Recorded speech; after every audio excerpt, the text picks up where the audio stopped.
So how do you save a video from the Google Photos to the iPhone? Let's talk about it. So if you're new on this channel, make sure you subscribe so you never miss anything important. So you open up the Google Photos app, of course, you can locate all of the things in here and you can check out your photos, or of course the videos are going to be in here. You know that it's a video with the, play icon and the second or the amount of seconds or minutes the video is. So you can hold down on it, perhaps select even multiple videos like this. And what you need to do in this case is to click on share like this, and then you will have the ability to click on the save to files in case you want to save it to the files application, right? So you might want to click on that and it will let you save it to the files. And then from the files, you can also move it back to the gallery app, to the photos app. So that would be one way of doing that.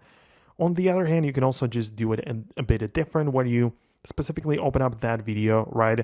Then click on the share options.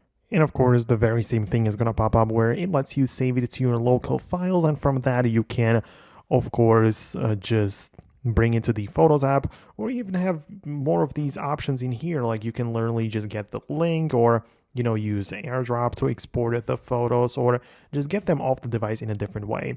One of the ways is to click on the copy button, which will then let you paste it in some other areas as well if you wanted to do that.